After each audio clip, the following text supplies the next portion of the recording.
नीतीश कुमार ने महागठबंधन से अपना नाता तोड़ लिया है और एक बार फिर से पुराने सहयोगी भाजपा के पास आ गए हैं। और इसका कारण यदि आप यह समझ रहे हैं कि तेजस्वी यादव जनता दल यूनाइटेड को तोड़ने की कोशिश कर रहे थे और मुख्यमंत्री बनने का प्रयास कर रहे थे, इस कारण उन्होंने ऐसा किया है, तो यह एक बिल्कुल गलतफहमी है। ऐसा इसलिए क्योंकि पार्टी तोड़ना इतना आसान तेजस्वी यादव के लिए नहीं था जब मुख्यमंत्री नीतीश कुमार हो, क्योंकि यदि ऐसी स्थिति होती तो नीतीश कुमार सचमुच में अच्छा कारण देकर और तुरंत उनसे दूर हो जाते। बात यहाँ पर कई मामलों में फंस रहा है। पहला जो उन्होंने खुद कहा है कि दरअसल जितनी भी नियुक्तियाँ हुई, जितने काम हम कर रहे थे, उन सब में क्रेडिट लेने की होड़ मची हुई थी और क्रेडिट तेजस्वी यादव ले रहे थे। दूसरी बात उन्होंने कांग्रेस पर आरोप लगाया कि कांग्रेस में जो काम किए जा रहे थे इंडिया गठबंधन के द्वारा,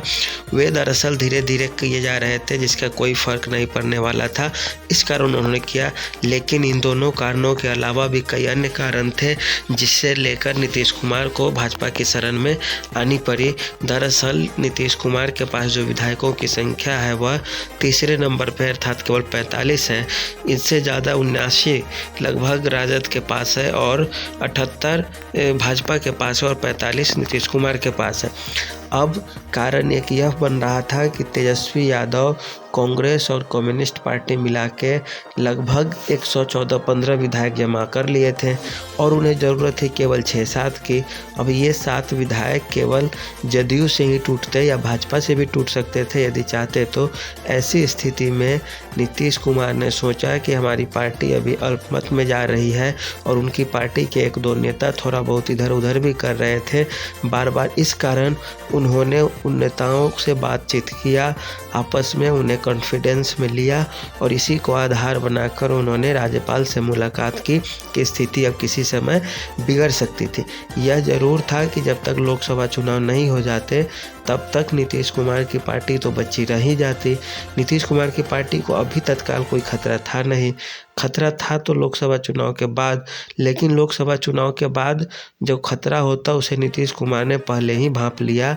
क्योंकि यदि लोकसभा चुनाव में नीतीश कुमार को 2-3 सांसद ही जीत पाते पार्टी से, उसके बाद नीतीश कुमार के पास कोई ऑप्शन बचता नहीं और भारतीय जनता पार्टी ही, राजद तो बाद की चीज़ है, भारतीय जनता पार्टी ही कोशिश करती है कि नीतीश कुमार के सांसदों को भी पाले में ले लिया जाए और विधायकों को भी। और विधायकों को लेने के लिए जो सबसे बड़ा कारण होता है कि बिहार में सरकार को गिराना होता, और जैसे ही विधायक नीतीश कुमार के पाले से इधर आते सरकार उधर गिर जाती। नीतीश कुमार ने सोचा कि अभी भी कम से कम 1-1.5 साल बचे हैं और ऐसी स्थिति में यदि बचाना है हमें तो हमें भाजपा से गठबंधन कर लेना चाहिए। भाजपा से गठबंधन करेंगे, भाजपा की मजबूरी रहेगी क्योंकि लोकसभा चुनाव सर पे है और कोई भी पार्टी ये जानती है कि नीतीश कुमार के आने से थोड़ा बहुत वोट में वृद्धि तो हो ही जाएगी और ख़ास करके महिला वोटरों की जो संख्या है वह भी भाजपा के पाले में आ जाएगी और भाजपा आसानी से 40 के 40 सीटों पे फाइट अच्छा देगी। अब उनमें से ये तो ज़रूर है कि ज़्यादातर सीटें जीत जाएंगे और हो सकता है 2-4 1-2 महागठबंधन के खाते में भी जाए, लेकिन महागठबंधन से कहीं और कई गुना ज़्यादा ताकत से अब भाजपा, जदयू, लोजपा ये सब पार्टियाँ मिलकर लोकसभा चुनाव लड़ने वाली है और जीत भी लेगी आराम से। और चूँकि नीतीश कुमार की पार्टी में सांसद पहले की तुलना में राजद के साथ जो लड़ते उसमें जो सांसद होता उससे ज़्यादा संख्या में सांसद रहेंगे अब जब भाजपा के साथ लड़ेंगे। ऐसी स्थिति में भाजपा को भी लोभ रहेगा कि हम जनता दल यूनाइटेड को भी टूटने से बचाएं और अपनी पार्टी को भी टूटने से बचाएं और वहीं राजद को मजबूत बिहार में न होने दें, उसके विधायकों की संख्या को भी कम करके रखें। यही कारण है कि भाजपा का जो केंद्रीय नेतृत्व है वह एक ही सुर में जीतन राम मांझी को भी मनाने में सफल रही है, चिराग पासवान को भी मनाने में सफल रही है जो घोर विरोधी है नीतीश कुमार के, और जो नीतीश कुमार है उन्हें भी मनाने में सफल रही है। हाँ, यह ज़रूर है कि 2 डिप्टी सीएम का जो पद भाजपा ने मांगा है और लोक विधानसभा स्पीकर का, ये भाजपा का पहले से भी था और आज भी है। पहले एक हुआ करते थे डिप्टी सीएम, अब 2-2 हो जाएंगे और एक